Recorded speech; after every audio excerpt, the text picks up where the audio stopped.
we were rehearsing with Louis Abbott from Admiral Fallow, because he is going to drum for us on our US leg of the tour, or North American leg of the tour.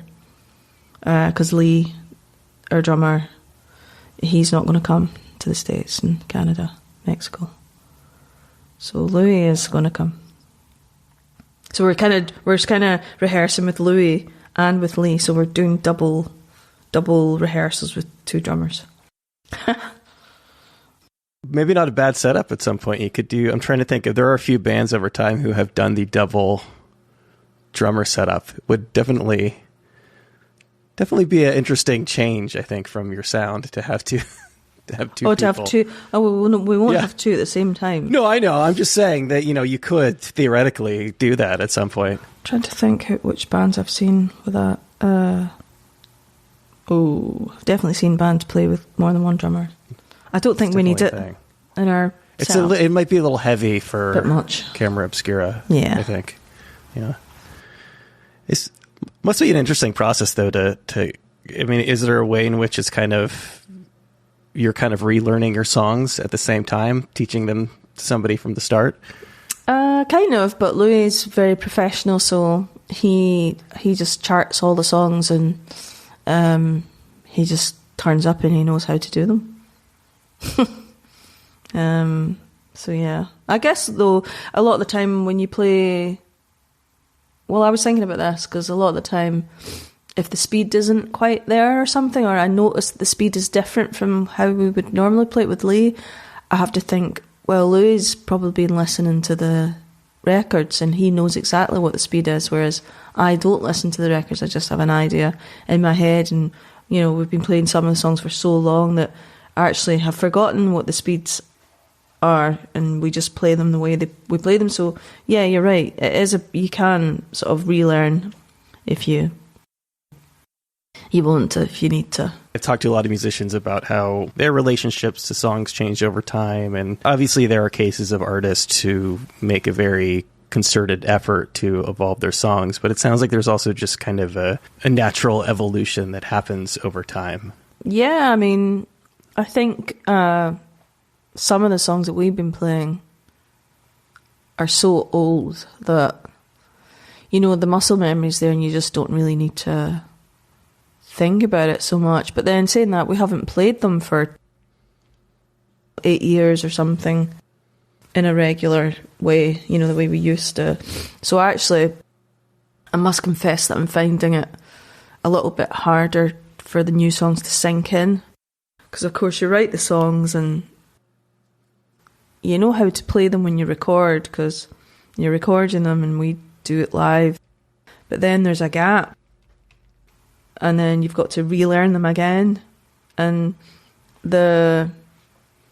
I think because we don't spend every day together practicing, the muscle memory is, maybe it's because I'm getting on, it's harder for me for them to sink in. But the old stuff, if I just have a little faith, it's in there, it's in there somewhere. You just have to dig it out. In the earlier days, were you practicing every day? Not every day, but there was a period when the group were all full-time musicians, and we were really in the thick of it. We were either on tour or rehearsing for a tour, or writing songs or practicing the songs to record, and we were just a bit more on it. And we have not played that much as a group, apart from making this album, over the last 7 years or so. The last record we made was 10 years ago, previous to this new one. So there would have been a time when we would have, not every day, but certainly 3 times a week or something.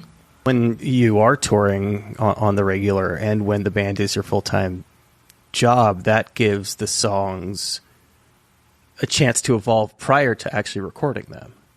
We were never really a band that would work up a song and play it live before it was recorded. we just didn't really do that. We weren't really much of a jammy band, you know, like jam. Too uptight and conservative for that kind of thing. Yeah, no. I mean, yeah, I think we just would do it in, right, we need to make a record, so here's a bunch of songs, let's, you know, work on them. But we'd never really, we might have tried the odd song out, but it would probably have been recorded first before we'd play it live. It sounds like from interviews that I've listened to and read that that writing comes in fits and starts for you, that there are definitely periods that are much more fruitful than others.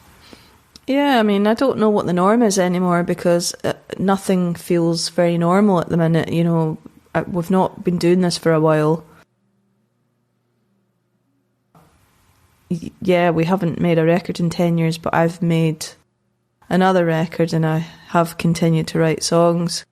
You know, but yeah, fits and starts. I mean, sometimes, certainly in the last 10 years since becoming a parent, I haven't been able to just concentrate on myself. You know, my life hasn't been just mine. There's another focus there. So certainly when it comes to songwriting, I don't maybe have had the time or the energy to, you know, put the work in. I might have had the inspiration in places, you know, I might have had that, certainly, but the time that I think it takes, sometimes I feel like I'm the sort of person that likes to have a lot of time on my own to do that. Yeah, it's not really a thing when you've got a child needing all the things. It makes sense, and it didn't even occur to me that the time of those two things match up. But I don't have kids, but I've got a lot of friends who have kids, and time passes differently when there are children involved, yeah. I've noticed. And when you think about, on the flip side of that, 10 years maybe in some ways doesn't feel like a long time, and then you realize, like, oh, I've created this human, and now they're like, you know, 10 at this stage in life, and it's wild how much can happen in a decade. It is wild. It's wild to think that it was 10 years ago that we brought a record out, that much time has actually passed. Because in some ways it just doesn't feel like, it's not like we didn't do anything. I felt very busy. I haven't felt like particularly like I took a big break, but of course in a way we did, you know, we did take a big break. Initial hiatus with the band was started for different reasons, but I mean, there is a way in which, actually, let me retake that. One of the things that I've heard from a lot of parents, especially of younger children, is those who are in bands and who tour, that there is this benefit of the pandemic. That I hear from all these people who tell me that, you know, because their life is being on tour so much, that maybe they weren't like there for their children in the way that they would have liked to have been, and the pandemic forced that. But it sounds like this was also, whether intentionally or not, an opportunity for you to be there every day in a way you might not have if you were in a really active band. I think it's impossible for me to think about it being any other way than how it was, because not only, obviously, did some of us have children in the last 10 years, you know, Gavin and Kenny and I all are we've got, those two have got 2 kids each, and I've got 1, but we've all got a boy that's around 10 or 11, they're all the same age. But of course, Carey passing away as well was really the thing that, I suppose, forced the hiatus. But who knows? It might also, you know, it might have been difficult anyway with small children. But having said that, we've all done some touring when small children were around. You know, I did a tour 4 years ago with Danny Coughlin. You know, I made a record with Crybaby's Danny Coughlin, and him and I went away in 2 stints of, you know, North American tours. And we went to Europe and we went to the UK. You know, we did the UK. So I have done it. And I think my kid was like 6 then. And that was probably... I was talking to him about that the other day, actually. Because, you know, I like to sort of throw it in, and maybe a drive to school or whatever. Remember, I'm going away soon. And it might seem like a long time. Because I'm actually feeling quite anxious about it, or quite nervous about the length of time, you know, that I'll be away. But he seems to be quite cool with it, and sort of says, "Oh, yeah, it'll be fine. You know, it's not like I'm a baby or something like that." But I do remember, I think it was difficult when he was 6 and I was away for that length of time. I think it'll be easier. I mean, the thing is, when you're away, you're busy. So your mind is on the job. And when you're in the moment, you're focused, and it'll be the same for him. You know, there'll be... It's a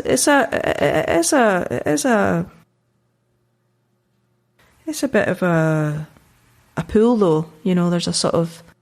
You want to do what you do, which is make records and go on tour, but you also have this life that requires you to be around.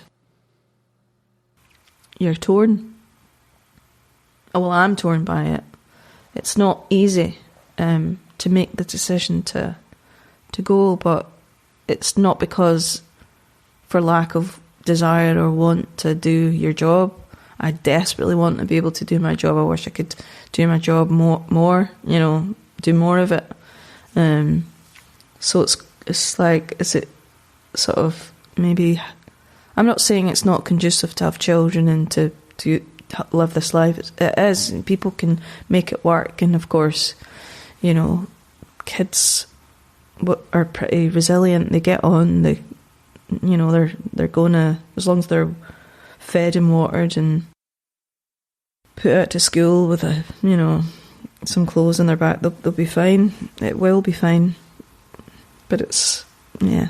And not to be, you know, super corny about it, but there are certain things that if you miss, you can't get back. And you can always, you know, as long as your body is still able, you can always keep touring in the future. Yeah, we'll see. I hope so. You know, touring is a big deal, though, isn't it? It's a bit of a big operation. You know, it's logistically this band will find it difficult. You know, we're not all full-time musicians sort of sitting around, you know, waiting to do that. Some people have pursued other careers and they're juggling those other jobs with this job again and family life, and everybody wants to do it and we want it all. It's just working out how to get it all, how to do it all. You know. Was that ever a thought for you that maybe it's time to look into also doing something else, not to replace this outright, but, you know, another chapter for you? I mean, I think I'm a bit of a one-trick pony, to be honest. I think I like the idea of doing something else. It's just that nothing else is. I've never been pushed to go anywhere else in a big way. You know, I'm sort of hanging on for dear life to this, in a way. Who knows? I mean, I'm 50 in a few months. It's never too late to start something, but you'd need to have the desire to start something, and I'm a bit sort of all or nothing, I think, in some ways, you know? I am as well. I understand that. Yeah, and I'd like to be able to maybe have another income or something, or interest, but I just haven't found anything that I like as much. you're married to a musician, so there isn't that external pressure, or at least there's that built-in understanding of what it is you do. Mm-hmm. Yeah, there's plenty of understanding, and I've always done this, so there's no problems with that. It's just, I don't. It's a fun thing to do, but everybody knows that it's gotten a bit harder. Financially, it's quite a big feat to finance a tour and do the thing and, make some money from it or break even or whatever it is. It's a big operation. But I think the main thing is there's will to and desire to go on the road and to have made this record and have the opportunity to go and play to people again is not really anything that we've taken for granted, because we almost, I guess, it felt like we kind of lost that. It was never a given that we would do this, really. It wasn't not on the cards, but it wasn't definitely on the cards. So I think for us it's special it means a lot, It's not just like back in the day when, oh, right, we've done that tour and then we're going on this tour and then we're doing that, and you're just in the thing, getting on with it. It's not. It doesn't really feel like that. This feels very separate and special. A special time. Like anything else one does for a living, there are times when it does feel like a job. Prior to that, to the hiatus, were there points where it, where it wasn't necessarily a given that it was going to keep happening? I don't know. It's hard to say. I think I could personally admit that probably around, before making Desire Lines, I was a bit burned out, to be honest. I was a bit burned out, and I think that's natural. Of course, you need time to recharge the batteries. It might just have been that we needed some time out, but obviously there were things that happened that dictated what we did next. So I don't know, but yeah, I'm not sure. Hard to say. It's a tricky line to walk in the early days of. I mean, obviously, when you're young, when you're in your 20s, you've got a lot more energy to keep going. But even then, you need breaks. But it's difficult to know if and when to take one, because you start building this momentum that you want to keep up. Yeah, I think pre-Desire Lines, there was no question of stopping or taking a break. We were just getting on with it. We were enjoying it enough. But yeah, you get sort of caught up, and before you know it, you're doing the thing that you set out to do, which was be a full-time musician, somebody who tours and gets the opportunity to make records and travels the world, and you're in it. And that is I can see that is a really precious thing. It's a really special privilege to be able to do that. I'm not saying I didn't appreciate it then. I could appreciate it, but when you think that you might not do that, you really see it for what it is, And I think that took me.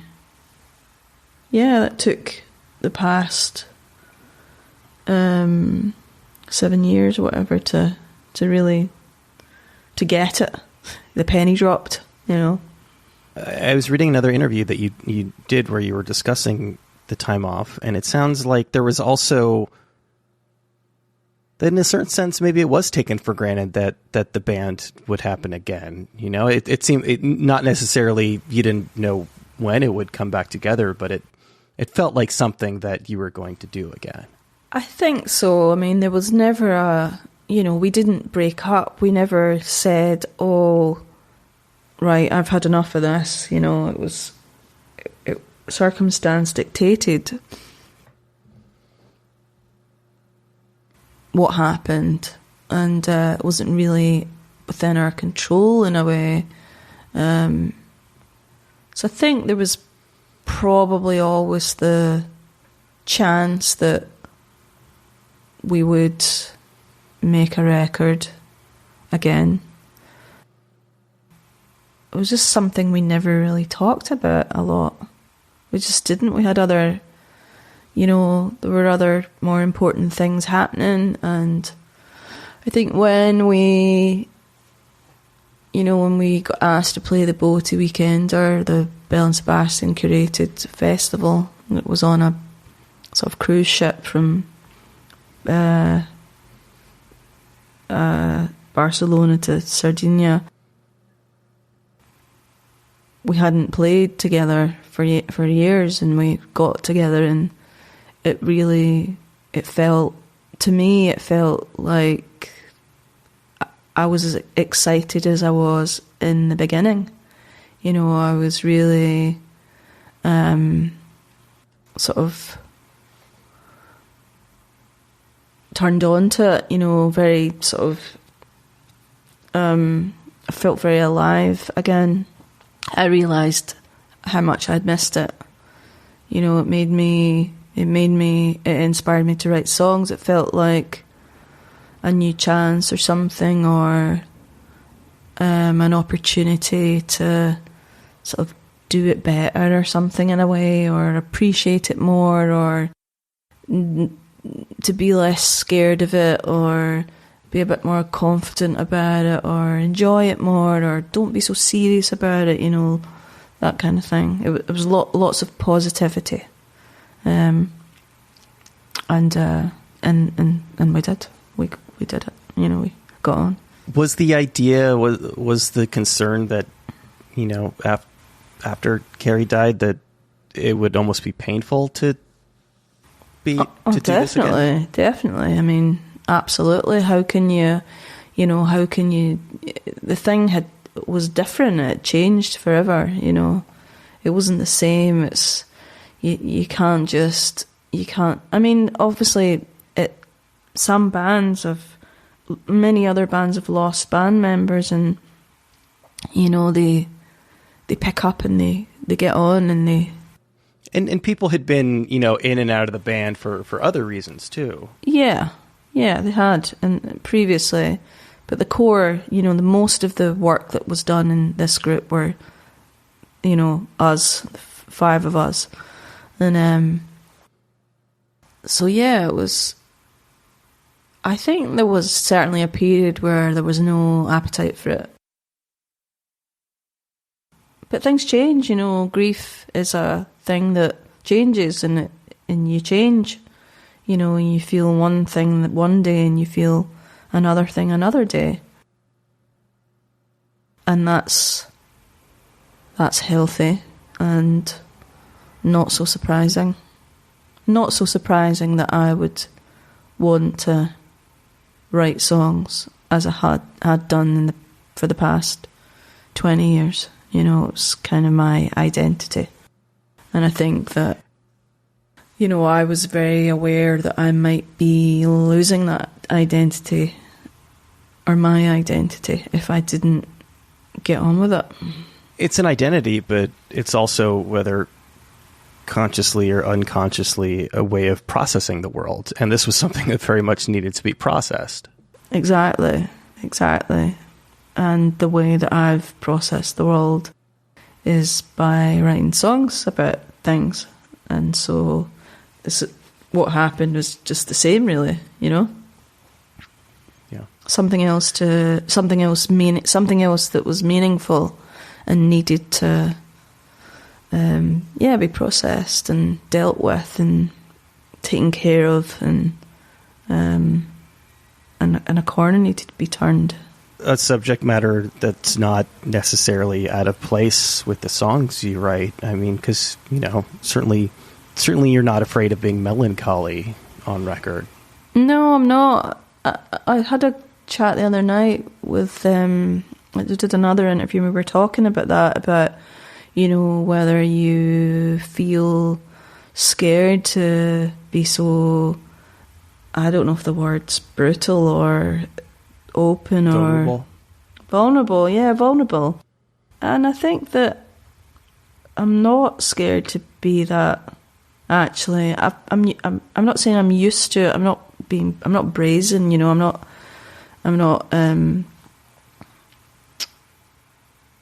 It's not with a sort of trepidation sometimes, or a little bit of fear that, you know, you write a song that, you know, where you can be perceived to be vulnerable or sad or whatever.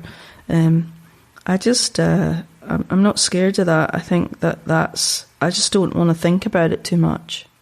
I don't want to, you know, censor myself particularly, or I'm not writing concept records, you know. I'm just sort of, and I'm not always spilling my guts all over the page, but sometimes I am, and I don't mind that, you know.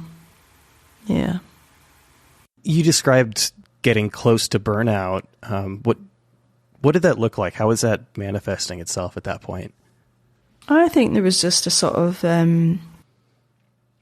when we made Desire Lines, Carey had already been diagnosed, and we'd sort of kept that under wraps, and we didn't really talk about it. I don't mean within ourselves, we talked about it, but we didn't really make a press statement or, you know, tell the greater world. We kind of we sort of dealt with it in a very British way or something, where we just sort of, you know, stiff upper lip and, well, let's just get on with this, you know, this will be, well, we don't need to talk about our feelings, you know.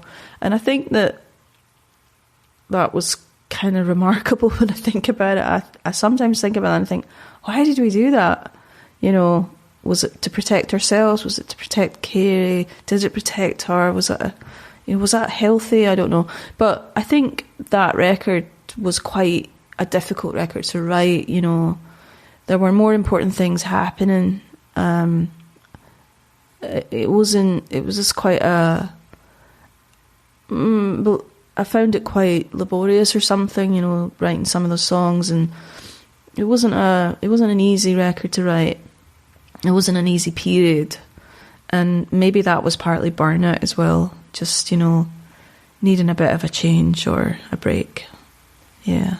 How did that manifest itself on the record? Well, I mean, I think it's quite a sort of miserable, somber sounding record. I mean, don't get me wrong, you know, we had a good experience, you know. We documented a thing, you know. We did as good a job as we'd done in any other records. You know, we tried our best, and of course working with Tucker Martin was a great experience, you know. Tucker was a champion of ours, and he's a great producer, and he's got a great studio, and it was, you know, kind of fun going to Portland and taking ourselves off there. But, you know, in the background, I think on a personal level there was a lot going on. You know, there was a lot of personal issues and people maybe not feeling at their best for whatever reasons, you know. I just think, I can only speak for myself, but I would say my thoughts about that time was that it was quite a dark time, I think, in the band's history. I think, you know. And how could it not be, right? Exactly. And Portland was like, I remember like somebody saying, it might have been me, God, just as well we're Glaswegians, you know, because we're used to this weather. It rains all the time in Portland. It's grey. I mean, I don't mind that because I'm used to it. I think if we had come from maybe the southeast of England or something and gone to Portland in December and January, we might have been going, whoa, what are we doing here? It's miserable. But Portland is not miserable. I'm very fond of it. But the weather is quite like Glasgow weather, actually. So it was just making a record in winter time as well, you know. It was sort of short windows of daylight, you know. Going into studio first thing in the morning when it's dark, coming out when it's dark. It adds to the mood, you know. I think it adds to the vibe. How much of that record, like, actually coming out was a result of Carey really wanting to push through everything? Well, she did want to push through it, and she went into remission, and that's how we managed to go and make the record. She started to get a little bit better, and so we did. As soon as she was able to do that, we did that, and we went, and then of course we couldn't quite tour that record the way we'd toured previous records because she got sick again. We did a little bit of touring, but not so much. You describe having been away from it as this opportunity to reconnect and re-engage and really appreciate things that, at some point, invariably people will take for granted. But for a lot of people, experiencing death up close also has that impact of realizing, how precious life can be and how important it is to do the things that you want to do when you can do them. Absolutely.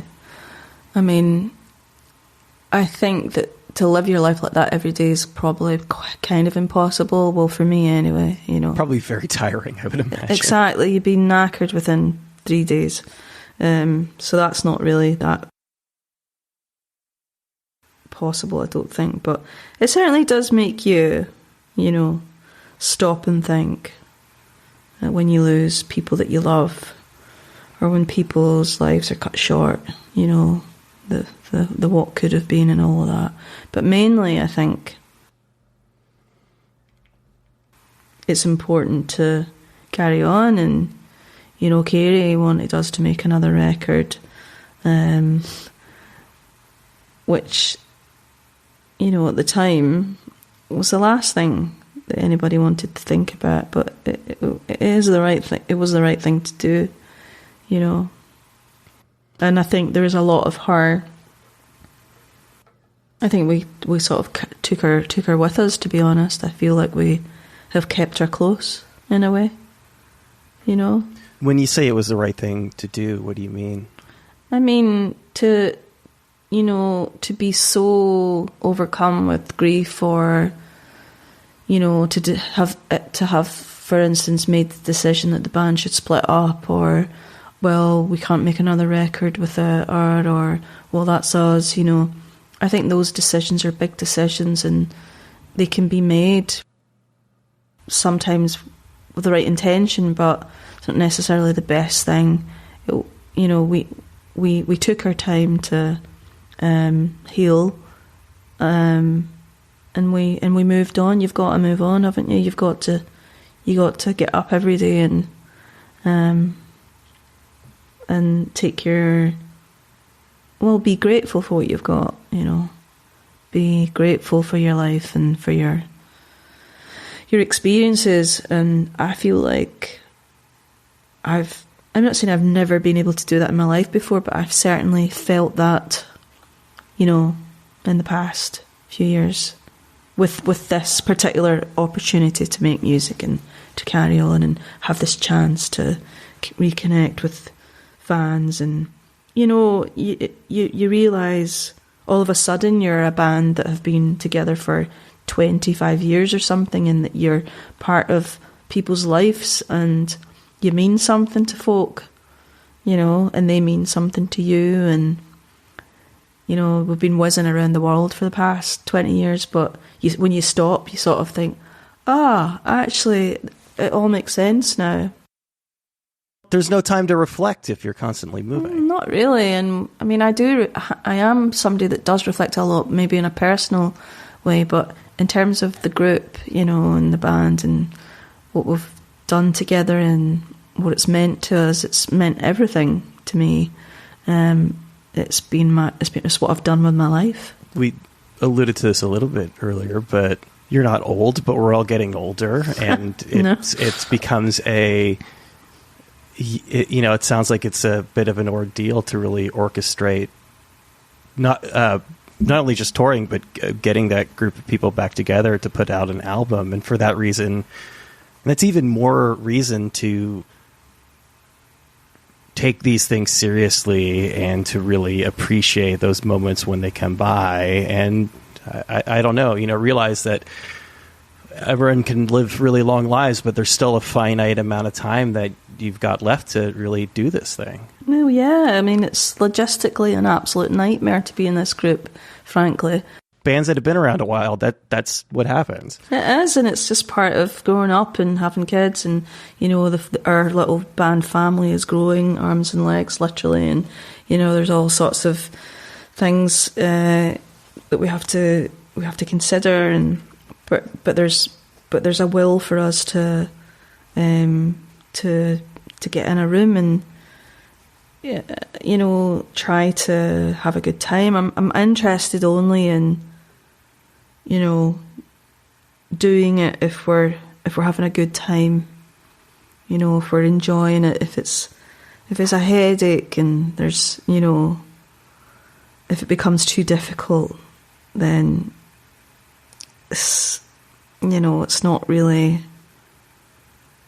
good for anybody's mental health when that kind of thing happens. But at the minute, the record we made, it wasn't an easy record to make because we started making it before COVID happened, and we had to battle through that as well. That was a bloody nightmare,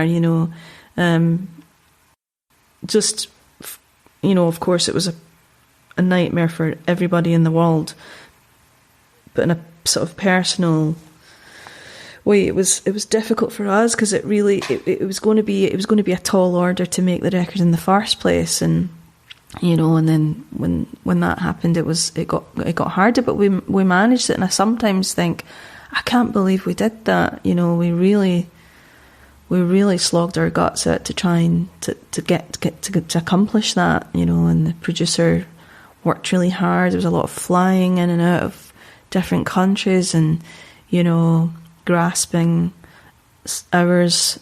We were rehearsing at times that we hadn't rehearsed in for years, and people being away from their kids and their families, and don't know.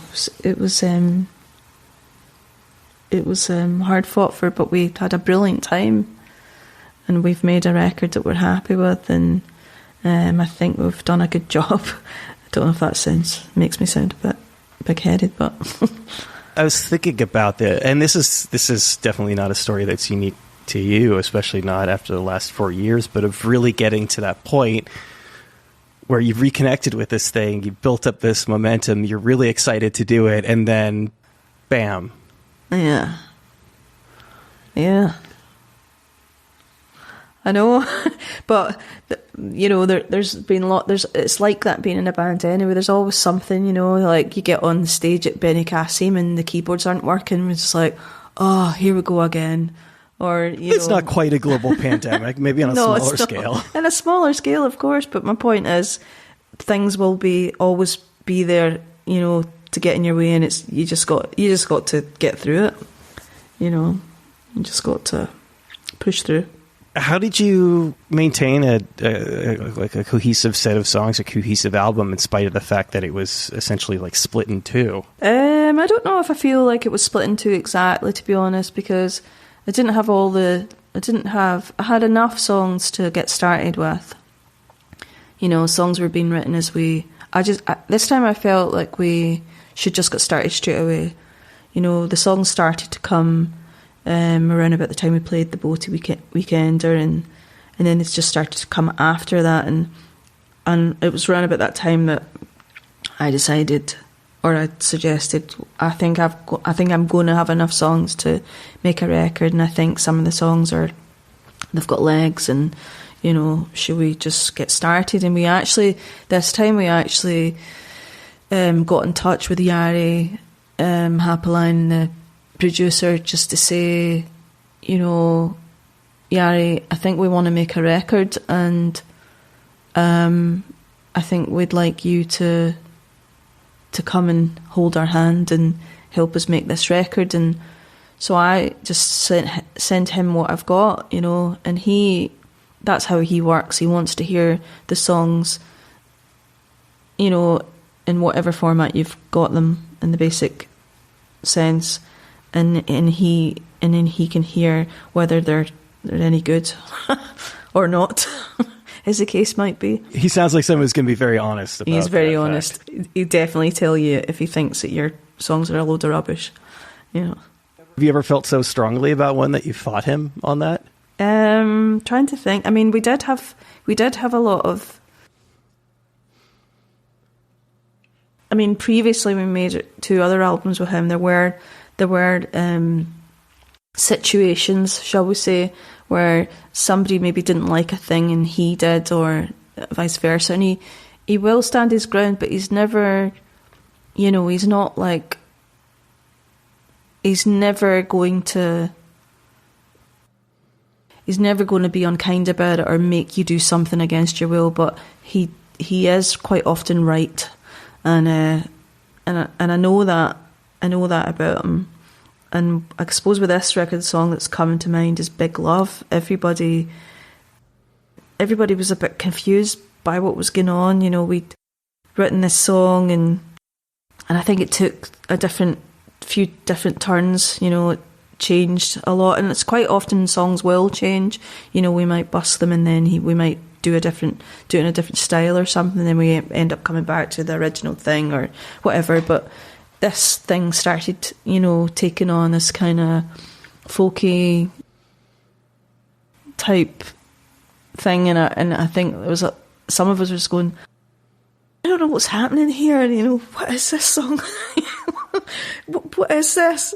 Yeah, what's going on here? This is weird. Or are people going to like this? Are the kids into this? Do we sound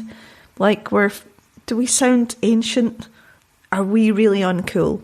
Somebody tell me. Is this relevant, this music? What is it? And at the end of the day, he was really into that song, and so he sent me a little sarcastic text message when Big Love was released as a single, because he was going, cool, I see, yeah, and he was basically saying, I told you. Yeah. You were a bit tongue-in-cheek when you were saying it, but do you consider relevancy in that process? Not really. I mean, I don't want to be dismissive. I don't want to sound like I'm not taking this seriously. We're serious. We try our best. That's as serious as we get. We try our best, and we try our best to please ourselves individually and each other. And, we try to make something beautiful, and we try to make something that makes us feel stuff and gives us feelings. And that's really all we've ever done. When you've been away, I guess you think, you're out of contract, you don't have a record label, and you're sort of thinking, when did we last make that record? 10 years ago. All right, so is anybody going to want to put this record out? We're not the kind of people that assume that we're going to be... Part of not taking things for granted is not taking for granted the fact that people are wanting what you're putting into the world. Exactly. So we're quite pleased with how it's been received so far, Here we are. One of the things that you said about the creation of this record that really rang true to me and my own experiences in life is trying to micromanage less and trying to be less of a control freak. And, I'm totally into that. That's me every day, trying to be less of a control freak. I think it is hard, but I think it's important to loosen up, and it's important to, just take it easy, Yeah. Another thing, and that also rang true to me, and this is a topic I love talking about, is when you get to these points in your life and you look at the things that you always take for granted, the way of doing things that you always take for granted. I like talking to people about this as it relates to, things not being punk enough, or when selling out was still an idea. But there's all these little processes that we put in our life, and we just do we do things the same way over and over again, and really don't have the chance to sit and re-examine them. But I think that's an important part of getting older. Yeah, I think it is. I mean, there isn't an awful lot of time to sit about examining how you do things and how you should change. And, I think that I tend to want to just in general be a nicer person or something the next day, or be a bit more patient, or be a better listener, or, you know, be kinder or something like that. I think that I'm not the sort of person that, you know, I've been doing the same thing since I was about 23, so I'm not the sort of person that re-examines and really changes, you know. But I'm fine with that. I think I used to have maybe an issue with that, and I used to feel, oh, I'm not good enough because I'm just doing this all the time, and I'm not doing this, that, and the next. But actually, I've kind of grown into myself a bit. I guess that's what they say it happens, isn't it? That you reach an age and you know, you just have to learn to kind of be a bit kinder to yourself. I mean, of course, and I always find it fascinating talking, especially to musicians who have effectively been doing the same thing with their life since they were, you know, in their late teens or early 20s. But the flip side of that is you achieved exactly the thing that you've wanted to do early on. I mean, that's why people change, is because they often don't I think, to do what they want to do. Yeah, and I think it's important to remember that, because sometimes, don't get me wrong, sometimes I'm absolutely almost banging my head off the wall going, what have I done this for? You know, why didn't I get that job in the bank? What have I done with my life? Yeah, I do. Everybody says that probably, and I say it, and I think, this is, it's too hard, or it's logistically a nightmare, and I've got moan about it all the time, you know, to the point where I'm like, oh, this is like a mental illness I've got. I just can't, you know. It's like, you know, in The Sopranos, where like, I tried to get out, but it brought me back in. It's like that sometimes, you know, and keep pulling me back in. Totally, keep pulling me back in. Oh, but then I think, wait a minute. When I was 19 years of age, and I didn't want to get that job in the bank, and I wanted to say to everybody, I'm going to be in a band and I'm going to try and be a songwriter, you know. Well, it happened, didn't it? So I need to remind myself that more often, maybe. That's why it took 10 years to get her out of your head. We watched you swerve, should peek up the room. We heard you cry, it's time to say goodbye.